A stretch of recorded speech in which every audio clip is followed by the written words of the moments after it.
मैं रोता बिलखता इटली हूँ। वही इटली जिसकी राजधानी रोम के कोलोसियम को आप इतिहास की किताबों में देखते हैं।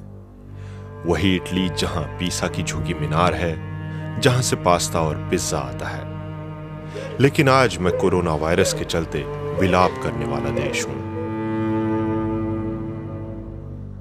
आए दिन मैं अपने बच्चों को मरते हुए देख रहा हूं। कभी 400, कभी 500, 600 तो कभी 700 से ज्यादा। फिलहाल गमगीन रुआं से चेहरे और ऐसे ताबूत ही मेरी पहचान है। कोरोना वायरस ऐसा फैल चुका है कि मेरे डॉक्टर घबराने लगे हैं। लगातार युद्ध स्तर पर इलाज करने के बावजूद सांस के लिए छटपटाते लोगों की बाढ़ उमड़ती आ रही है। मेरे डॉक्टरों को यह तय करना पड़ रहा है कि वो किसकी जान बचाएंगे और बाकी किसे मरने के लिए छोड़ देंगे।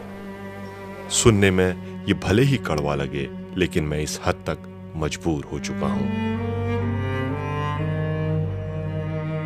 31 जनवरी को रोम में कोरोना वायरस के 2 केस सामने आने के बाद मैं चीन के साथ फ्लाइट सस्पेंड करने वाला पहला यूरोपीय देश बना।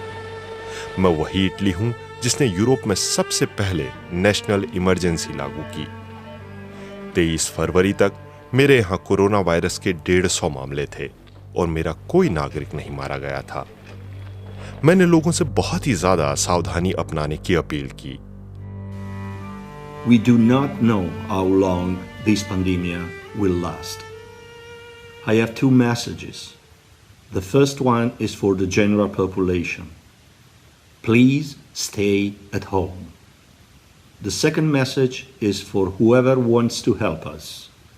We are in desperate need of both nurses and physicians, together with ventilators and dispositives for protection.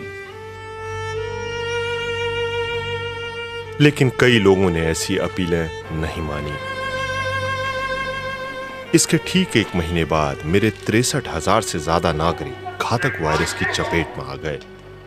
महीने भर के भीतर मैंने 6,000 से ज्यादा लोग खो दिए। मेरे उत्तरी और मध्य हिस्से में शायद ही कोई ऐसा परिवार होगा जिसका कोई कोरोना वायरस के चलते बिछड़ न गया हो। मैं 9 मार्च से लॉकडाउन हूं। तब मेरे यहां कोरोना वायरस के 9,172 केस थे। आज ये 63,000 से ज्यादा हैं। मैंने यूरोप में सबसे पहले कड़े कदम उठाए, फिर भी मेरी ये हालत है।